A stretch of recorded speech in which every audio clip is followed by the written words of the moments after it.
আসসালামু আলাইকুম। একটা দেশের একটা বিপর্যস্ত অবস্থায় অথবা বিপদগ্রস্ত অবস্থায় একটা রাজনৈতিক দল যে ভূমিকা পালন করা দরকার, সেই ভূমিকা পালন করার মতো কোন ধরনের যোগ্যতা, ইচ্ছা আমি রাজনৈতিক দলগুলোর মধ্যে দেখছি না। এই রাজনৈতিক দলগুলো মূলত বর্তমান সরকারের ইচ্ছাকে প্রতিষ্ঠিত করার জন্য অথবা দেশে তার ইচ্ছাকে প্রতিফলিত করার জন্য এই সরকারকে বিভিন্ন ভাবে সহযোগিতা করছে। অথচ এই সরকার এই রাজনৈতিক দলগুলোকে মনে করছে তারা হলো তাদের সাইকোফ্যান। সাইকোফ্যান মানে হলো, খুব ভালো বাংলায় বললে মনে হয় বসংবদ, আর যদি আরেকটু বাংলা বলি তাহলে বলা হয় চামচা। চামচা মানে হলো সরকার তার কাজ নীরবে নিবৃতে অথবা প্রকাশ্যে বাস্তবায়িত করার জন্য 1 বছর যাবত করে যাচ্ছে। তার কাজটা কি? তার কাজটা হলো জাতীয় এবং আন্তর্জাতিক ভাবে যাদের সহযোগিতায় তারা ক্ষমতা এসেছে, বিশেষ করে জনাব অধ্যাপক মোহাম্মদ ইউনূস সাহেব যে শর্তে আন্তর্জাতিক শক্তির ক্রিয়ানক হিসাবে কাজ করার জন্য ক্ষমতা এসেছেন, সেই কাজ কিন্তু তিনি সঠিকভাবেই করে যাচ্ছেন। রাজনৈতিক দলগুলো হয়ে গেছে এখানে সুম্মুন বুকমুন উমিউন ফাহিউম লায়ারজিউন।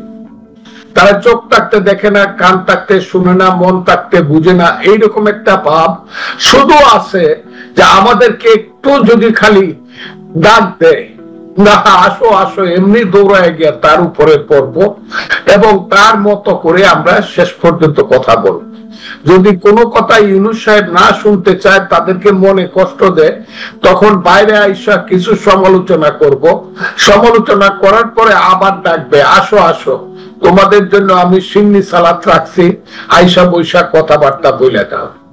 এবং সবচেয়ে দুর্ভাগ্যজনক হলো এইখানে যে দলটি মূল একমাত্র দল মানুষের কাছে, মানুষ যে দলটির প্রতি আশা করে আসে, সেই দলটির নাম হলো বিএনপি বা বাংলাদেশ জাতীয়তাবাদী দল। সেই দলটি এখন আমার মতে খুব সঠিক ভূমিকা পালন করছে বলে আমি মনে করি না। কেন মনে করি না? সেই দলটির মধ্যে ডাক দেওয়ার সঙ্গে সঙ্গে দৌড়ায় মহাসচিব থেকে ধরে স্থায়ী কমিটির সদস্যরা গিয়া বসে কাদের সঙ্গে? যাদের এখন পর্যন্ত রেজিস্ট্রেশন হয়নি। এইসব শিশু বাচ্চারা 500 মিললে ফজলুর রহমানের মতো একজনের ভোট পাবে না। 500। আমি আল্লাহর রহমতে যে ভোটটা আমার এলাকাতে পাবো, এরা 500 মিললে এই ভোটটা, কারণ 500 মিললে এরা 5 লাখ ভোট পাইতে পারে, 2000 করে পায়, 1000 করে পাবে না। এরা মেম্বারের ভোট, এদের সাথে গিয়া বসে একবার বলতে পারে না আমার দলটা যে ঠিক আছে আপনি যদি কথা বলেন আমরা যাব, কিন্তু আপনি আমাদের সঙ্গে এককভাবে কথা বলবেন। আমরা এই বাছুরদের পাশে রাখা এবং আমার বাছুরদের মাথার উপরে রাখা যারা কথায় কথায় আমাদের কথার প্রতিবাদ করবে এবং বেয়াদবি বেতবিধি করবে, তাদের সঙ্গে আমরা বসবো। এই কথাটা বলার মতো কারেজ আমার দলের আছে কিনা এটা আমি জানি না। এবং আমার দল এই কাজটা করে যে ইউনূস সাহেব ডাক দিলেই যায়, গিয়া এদের সাথে বসে, যারা 4 দিন আগে স্লোগান দেয় 1 2 3 4, যারা 3 দিন আগে স্লোগান দেয় গাছের ডালে কাওয়া তারেক রহমান অমুক, যারা স্লোগান দেয় আমার ভাইয়ের রক্তে লাল তারেক রহমান অমুকের আল, এইগুলা যারা স্লোগান দেয়, তাদের যারা নোয়াখালীতে, চিটাগাঙ্গে, কক্সবাজারে মিটিং করিয়া বৃষ্টি কুশ্রী স্লোগান দেয় আমাদের নেতা নেত্রীদের নামে, শহীদ জিয়াউর রহমানের ছবি যারা পদদলিত করে, তারেক রহমান খালেদের ছবি, তাদের সাথে দেখে গিয়া বসে বসে হাসা হাসা কথা। এর নাম যদি রাজনীতি হয়, এই রাজনীতি আমি করি না। যারা মনে করছে প্রত্যেক দেশে একটা প্রিন্সিপাল কন্ট্রাডিকশন থাকে, যে দেশে সংগ্রাম হয়, যুদ্ধ হয়, প্রিন্সিপাল কন্ট্রাডিকশন। যেমন 71-এ প্রিন্সিপাল কন্ট্রাডিকশন ছিল এই দেশ স্বাধীন হবে না, পাকিস্তানি থেকে যাবে। মুক্তিযুদ্ধ সফল হবে, সঠিক আছে, সফল হবে, না মুক্তিযুদ্ধ পরাজিত। This was the contradiction, principal contradiction. আমার দল এখন মনে করতেছে কিনা আমি জানি না যে ইলেকশন হবে কি হবে না, এটা হলো প্রিন্সিপাল কন্ট্রাডিকশন। এটা যদি আমার দল মনে করে আমার কোনো আপত্তি নাই, কিন্তু আমি মনে করি, এটা আমাকে কনভিন্স করতে, আমি মনে করি প্রিন্সিপাল কন্ট্রাডিকশন হইলো এই দেশে যে ৭১ সনে মুক্তিযুদ্ধ হয়েছিল সেটা সঠিক ছিল কি বেঠিক ছিল, এই ফাইটটা জামাত করতে চায় এবং তারা ওই যে জঙ্গিবাদীরা, হিজবুত তাহরিরা করতে চায়, এবং এই কারণেই তারা ৫ই আগস্ট ঘটাইছে। যদি তারা গণতন্ত্রের জন্য ৫ই আগস্ট ঘটাইতো ভোটের জন্য, তাহলে ৩ মাসের মধ্যে তারা ইলেকশন দিয়ে দিত। বছর যাবৎ ক্ষমতায় থাকেও যখন বলে আমরা কি ইলেকশন করার জন্য ক্ষমতায় আসছি, আমরা তো এই দেশকে পরিবর্তন করার, কোন পরিবর্তন, আমরা দেশকে আফগানিস্তান করতে, তারা ক্লিয়ার স্লোগান দেয়। কাজে তাদেরকে জিজ্ঞাসা করতে হবে তোমরা কি প্রধান কন্ট্রাডিকশন কি ৭১ নিয়ে নাকি প্রধান কন্ট্রাডিকশন ইলেকশন নিয়ে। কাজে আমি মনে করি না যে এই জিনিসটা খুব সুষ্ঠুভাবে সমাধান হবে, কারণ ইউনূস সাহেব ওই যে শিয়ালের পিঠা ভাগ করার মতো ভাগ করে দিতেছে রাজনৈতিক দলগুলোকে। নিজে একটু বেশি কামড় দেখো ওজনতে হয়েছে না, তারপর না আরেকটু কামড় দেন তাইলে বলে ওজনতে হয়েছে না। কিন্তু কেন তারা ডক্টর মোহাম্মদ ইউনূসের এই ইচ্ছার প্রতিফলন ঘটাচ্ছে? আমি আপনাকে বলি, ঘটাচ্ছে এই কারণে তারা মনে করতেছে যে ইউনূস সাহেবকে কোনোভাবে কনভিন্স করে সরকারের পক্ষে থেকে, যেহেতু ইউনূস সাহেব 15 ঘন্টা বিমানে উড়ে গিয়ে আমাদের নেতা জনাব তারেক রহমানের সাথে একটা কন্ডিশন করছে ফেব্রুয়ারির প্রথম সপ্তাহে 26 সনে ভোট দিবে, এই বিশ্বাসটা বিএনপি এখনো রক্ষা করতে চাচ্ছে এবং এই বিশ্বাসের মধ্যে বিএনপি আছে। কিন্তু এই বিশ্বাসের মধ্যে থেকে যদি দেখা যায়, কালকেও একজন বলছে, তাদের মন্ত্রিসভার খুব সিনিয়র মিনিস্টার বলছে চট্টগ্রাম বিমানবন্দর বিদেশিদের কাছে দিয়ে দেওয়া উচিত। এই কথাটা যদি প্রতিবাদ করতে না পারে, যদি বিএনপিও মনে করে ইয়েস চট্টগ্রাম বিমানবন্দর বিদেশিদের কাছে দিয়ে দেওয়া উচিত, তাই তো সে তো কর্মীদেরকে বা নেতাদেরকে বা দলকে কনভিন্স করতে হবে, নাকি একা একা বললেই হবে ইয়েস আমরা একমত। ঠিক আছে, সেটাই বলুন যে আমরাই একমত চট্টগ্রাম বিমানবন্দর বিদেশিদের হাতে চলে যাক, তাহলে তো আর প্রতিবাদ করা দরকার, দল তো প্রতিবাদ করা উচিত বলে আমি মনে করি। এগুলো তো বেসিক পলিটিক্স, এগুলো তো politics of existence of my country, আমার দেশের অস্তিত্বের প্রশ্ন। এখানে তারা কেন জিজ্ঞাসা করবে না সেন্ট মার্টিন দ্বীপ কি আমার দেশের ভিতরে আছে না বাহিরে চলে গেছে? এই ফাইট গুলো করবে না, খালি ইলেকশন ইলেকশন ইলেকশন, এটাই কি হবে? আর ইলেকশন তো তারা দিবে না। আমি বললাম they will not furnish election in this country under the leadership of mister অধ্যাপক মোহাম্মদ ইউনূস। হবে না এই দেশে, আমি 61 বছরের আমার অভিজ্ঞতা দিয়া কইতাছি, এই দেশে ইলেকশন ইউনূস সাহেবের অধীনে হবে না। যে ৭১ সনের যুদ্ধ বিরোধীরা এই দেশটাকে সমস্ত কিছু বিনা নির্বাচনে গ্রাফট করে ফেলবে, এবং বিএনপি মনে করতেছে এতেই বুঝে একটা ইলেকশন হইলে আমাদের খুব লাভ হয়ে যাবে। যে জিনিসটা আমাদের মতন সাধারণ মানুষেরাও বুঝতে পারছে যে ডক্টর মোহাম্মদ ইউনূস সাহেব কোন অবস্থাতে নির্বাচন দেবে না, তার অধীনে কোনো নির্বাচনও হবে না। এই জিনিসটি আপনার দল এত পুরাতন এবং অভিজ্ঞ একটি রাজনৈতিক দল, তারা কেন এটি বুঝতে পারছে না? তারা কেন সেই নির্বাচনের জন্য সর্বান্তকরণের চাপটি প্রয়োগ করতে পারছে না? এই দলটা অনেক বড়, তো এই দলের সিদ্ধান্তটা একটু ধীরে, এবং সেই সিদ্ধান্তটা ধীরে হওয়ার কারণেই বুঝতে পারছে না, আমি বলবো না, হয়তো বা বুঝবে বা বুঝেছে, হয়তো বা স্টেপও নিবে, কিন্তু নিচ্ছে না। কিন্তু সময় যদি ফুরিয়ে যায়, সময় গেলে সাধন হবে না। এটা হলো শুদ্ধ গান। আরেকটা হইল যে ওই যে কয় থাকতে ক্ষুধা প্রেম সুধা পান করো রে পাগলাবো, দিন গেলে দিন আন পাবে না, ভাটায় যদি লয় যৌব। আমি বিএনপি বা আমার দল বা আমাদের যারা প্রগতিশীল দল আছে, এরা করে কি? এরা কি করে? কমিউনিস্ট পার্টি, পঞ্চ পার্টি, যে পঞ্চ পাণ্ডবের যে দল, কি দল বলে এটাকে?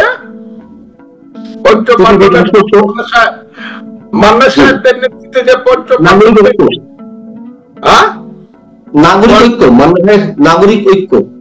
নাগরিক ঐক্য এবং 5টা মিলে কিন্তু একটা নাম আছে, এটা তারা কি করে? বাম গণতান্ত্রিক জোট এরকম একটা আছে। তারা চুপ হয়ে গেল কেন? কি পাওয়ার? সিপিবি কিন্তু তারা ওয়াক আউট করেছে যে গণতান্ত্রিক ঐক্যমত্য কমিশনের বৈঠক চলছে, ঐক্যমত্য কমিশনের বৈঠক থেকে বেশ কয়েকবার ওয়াক আউট করেছে। তারা স্পষ্টভাবে জানিয়ে দিয়েছেন, সিপিবি রবিউল হোসেন প্রিন্স উনি সংবাদ সম্মেলন করে জানিয়ে দিয়েছেন যে এইভাবে যদি হুটহাট করে ডাকা হয়, কোনো ধরনের আউটপুট না আসে মিটিং গুলোতে, তাহলে সিপিবি আর ঐক্যমত্য কমিশনের বৈঠকে আসবে কিনা ভেবে দেখবে, 5 বার ভাববে। তারা কিন্তু অন্তত এই কথাটা স্পষ্ট জানিয়ে দিয়েছে ঐক্যমত্য কমিশনের বৈঠকে। বলেছে সিপিবির সাধারণ সম্পাদক, কিন্তু যাদের কাছ থেকে কথা শুনতে চাইতাম প্রিন্সের চেয়ে অনেক বেশি গুরুত্বপূর্ণ এবং নেতা, তারা কেন চুপ করে থাকে? কিসের আশায়? কিসের পাওয়ার আশায়? কি পাওয়ার আশায়? মিষ্টি মিষ্টি করে কথা বলে, ঘুরায় পেশায় একটা কথাই বলে, ইউনূস সাহেবই ভালো। এই কথা বললে তো হবে না। মিষ্টি মিষ্টি কথা বলে। আপনার কি মনে হয় তারা কেন খোলামেলা ভাবে এখনো বলছে না? আপনার কথা আছে, দেখেন কবিরা কিন্তু আগেই কয়ে গেছে, ধন্য আশা কুহুকিনি তোমারও মায়া। কবিরা কিন্তু ধন্য আশা করতেছে যে কেউ না কেউ মায়া করবে। এই কারণে তারা কথা কই, আমার মান্না সাহেব জুনায়েদ সাকিদের ওই যে আমার কি ভাই, ওই যে ওয়ার্কার্স পার্টি, বিপ্লবী ওয়ার্কার্স পার্টি সাইফুল হক, ওয়ার্কার্স পার্টির ভাই কোথায়? এত স্পষ্ট কথা বলতো, এখন কেন কথাগুলো অস্পষ্ট লাগে? এখন কেন ঘুরায় পেঁচায় তথ্য দেয়া কথা কয়? তারা কথা বলে না কেন সুস্পষ্ট কথা? বিএনপি যে কথা বলে, তবে এই মধ্যে কিন্তু ডক্টর মোহাম্মদ ইউনূসের পদত্যাগের দাবি উঠতে শুরু করেছে আনুষ্ঠানিকভাবে গণতান্ত্রিক বাম ঐক্য।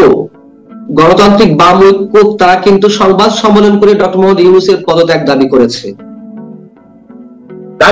তো পদত্যাগের জন্য রাস্তায় নামা, ইউনূস সাহেব এই দেশকে ধ্বংস করে দিবে, এই দেশের মন্ত্রিত্বে।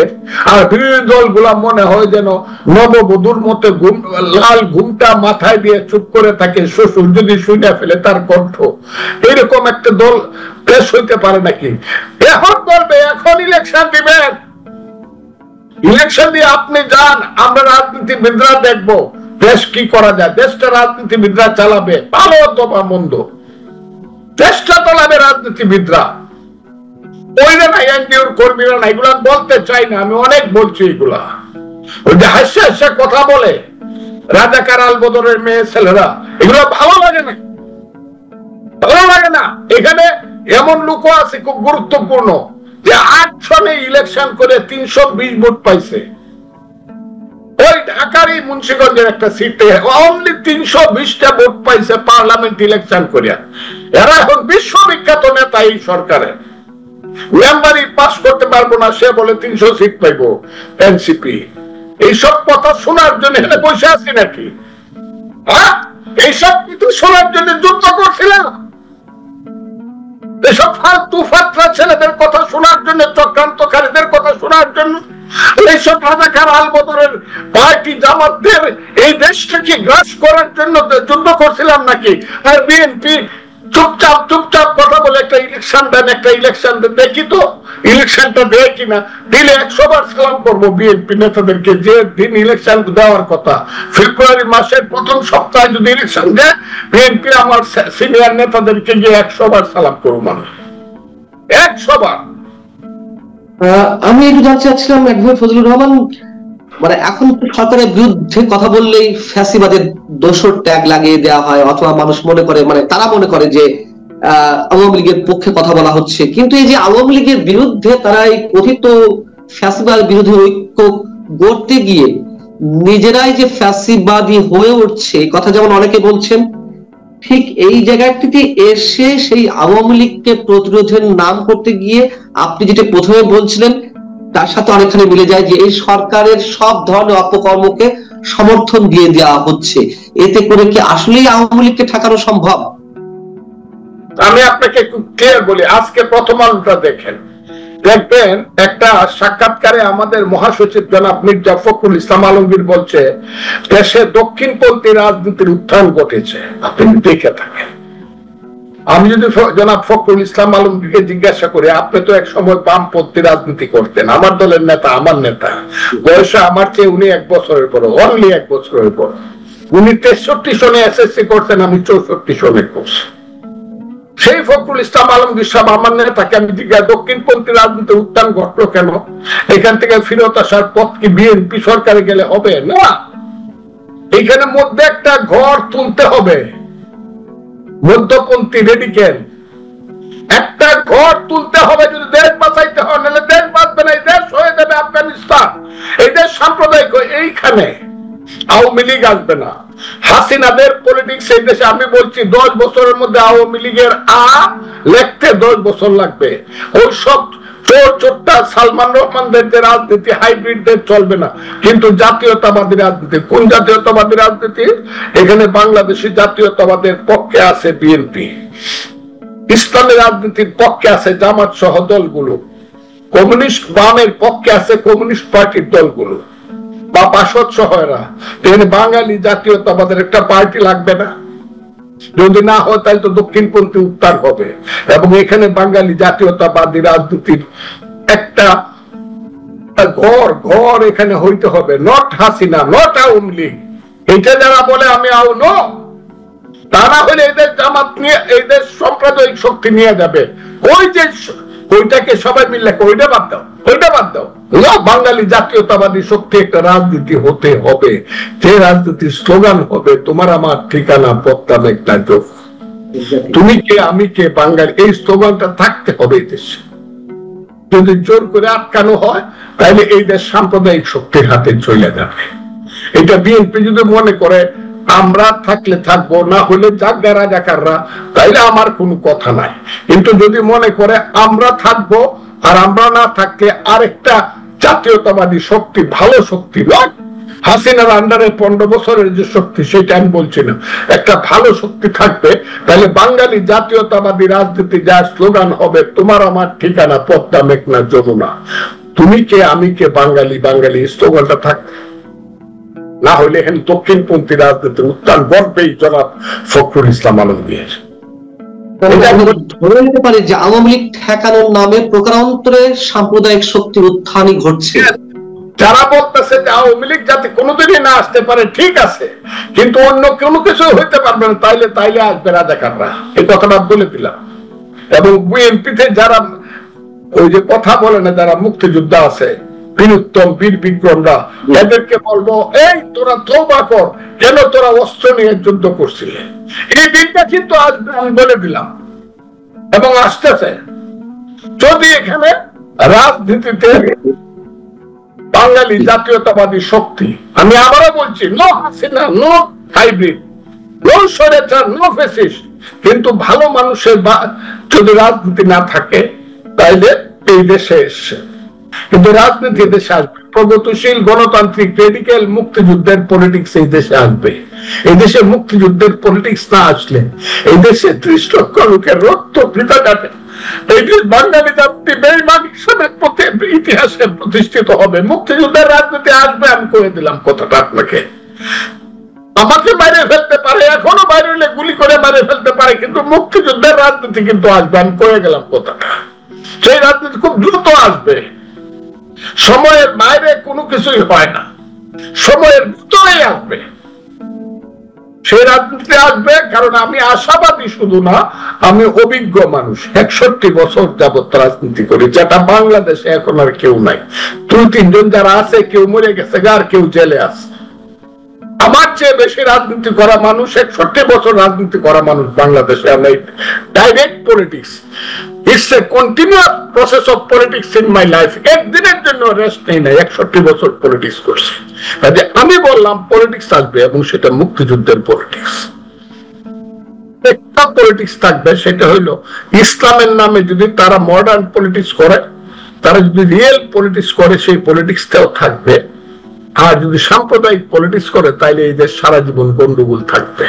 আর যারা নদীর উত্তর পারে গেলে কয় মুক্তিযুদ্ধ, আর দক্ষিণ পারে গেলে কয় ইসলাম, এদের পলিটিক্স থাকবে না। অ্যাডভোকেট ফজলুর রহমানের চোখের পানির কাছে আমাদের নিশ্চয় আর কিছু বলার থাকে না। তার চোখের পানিতে আমরা সব কথা বুঝে নেওয়ার চেষ্টা করব, এটুকুই আমাদের আহ্বান। ভালো থাকুন, আল্লাহ হাফিজ।